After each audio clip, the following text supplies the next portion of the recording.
want to take a quick look at the Great War, also known as World War I. And so throughout this video, this is going to help you fill out the rest of your study guide, questions 6, 7, 8, 9, and 10. So a lot will be included in this video. And I hope you just finished up watching the first video from YouTube that looked at the main causes of World War I. And when we're looking at the main causes of World War I, it's important to understand that we have all of these things such as militarism, alliances, imperialism, nationalism, all sort of bottled up in Europe for a while now. And all it takes is one event, one assassination of the Archduke Franz Ferdinand, and all of Europe explodes in the all-out war. This is why it's often referred to as the powder keg. And so, when looking at the war itself now, we have people choosing sides. We have the Triple Entente, which includes, mainly here, we're going to talk about the big players here. We have the United Kingdom, we have France, and we have Russia. We also have the Central Powers, known as Germany and Austria-Hungary.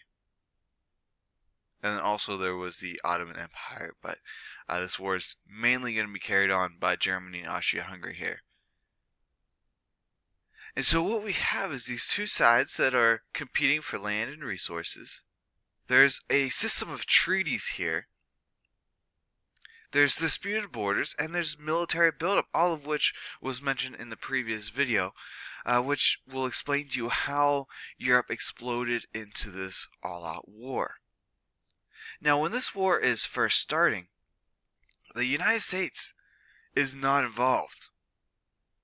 The United States is not involved. And you look at the timeline here, and you see that it's in 1914 that the war breaks out. We have the assassination of Archduke Franz Ferdinand in June 28th to be exact, of 1914. Throughout July of 1914, we see the rest of the world start to fall, sort of a domino effect here because of the alliances that were set up that drew them into the war. And so the war rages on for the rest of 1914, 1915, 1916, and then finally in 1917, the United States declares war on Germany. And really there's two reasons why we did not enter the war at the very start. We had isolationism and neutrality.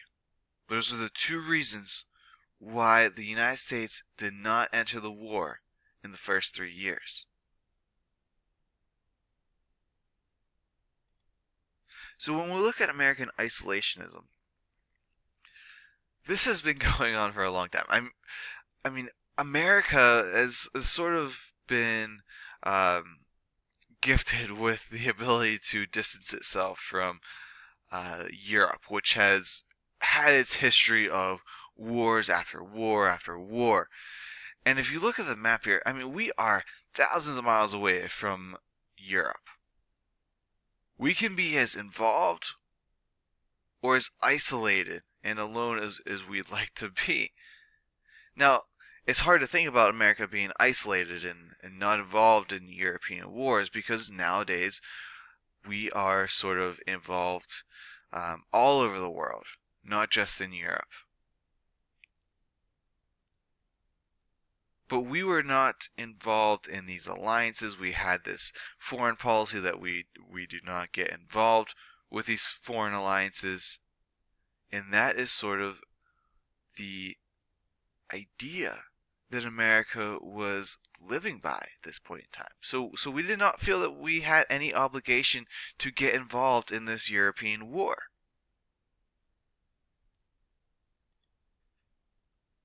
We also promised to remain neutral, and this becomes really tricky because we had a lot of immigrants, as we've been talking about, that are coming from all over the world, especially many places throughout Europe. And I'm going to go back to the map here. If we look at the map, we had immigrants in the United States from countries such as Great Britain, France, Italy, Germany, Austria, Hungary. We have immigrants from all over Europe. And so it was hard to get people on board with going to war with their home country, the country that they very recently left. And so our country was very divided about which side should we join if we were to join the war. World War I's different because it's not like World War II where you have a dictator trying to take over the world. It's not necessarily some grown evil versus the rest of the world where it makes a very clear choice that you're going to join against someone like Hitler. World War I was much different where we don't have that. And so the question was, well, whose side would we join? So instead of getting involved, America is going to remain neutral and trade with both sides. This has made America very profitable. We do not have to get involved with war. Our men were not going off to war to die. But yet we were aiding the countries that were fighting. And really we were mainly trading with Britain. Throughout the war, both Germany and Britain tried to get us to trade with just them. But of course, we trade much less with Germany at the time, and so if we remain trading with Great Britain, it will hurt our economy much, much less. And so Germany is going to be upset by this issue that we, in a way, are choosing Great Britain over them. But America enters the war, as we said, in 1917. And there's a few actions here that engaged us in this war, that made us choose a side. And so we have a few actions by the German Navy. We have the sinking of the Lusitania, which is this giant passenger ship here. This passenger ship, the Lusitania, also a sister ship of the more famous Titanic that sunk as well. So the German submarines, the German U-boats, sunk this passenger ship, claiming that it was carrying guns and ammunition. And it very well may have been. But nonetheless, we have over 1,000 people dying, and over 100 of those were American citizens. Gets people very upset. This is all over the newspapers. And we don't declare war just then. You would think that's when we declare war. We don't declare war just then. There's also a telegraph that was intercepted, known as a Zimmerman telegram. And what this Zimmerman telegram did was it said that Germany, and this was a message from Germany to Mexico, and they were telling Mexico that they would have support of the Germans if Mexico decided to attack the United States. This gets out to the American public. People are outraged that Germany would be trying to plot war against the United States. But even that doesn't necessarily bring America into the war just yet. It's a fact that we told them they need to stop with their submarine warfare, sinking passenger ships. But their unrestricted submarine warfare continued. And this is what's resulting in us declaring war on Germany. Really, we can look back and say it's a mixture of all of these. But this continued unrestricted warfare is resulting in America declaring war on Germany. So that is number 6 on your study guide. So, looking at America's impact in the war. How is the U.S. involvement impacting this war here? Well, we have a stalemate in Europe going on for years, really since 1914 until 1917. We have a stalemate going on where neither side is gaining any ground. World War I is unique because we use strictly I should say mainly trench warfare, which you see a picture of the trenches up here, where people are using new, faster, better shooting guns. We talked about this with the Civil War, how were improving so much. And here we have a high use of machine guns. Unlike the Civil War, machine guns are much smaller now, much easier for a person to carry around. Rifles are getting much, much faster, even more accurate than before. And so we can't just simply march at each other in these straight formations.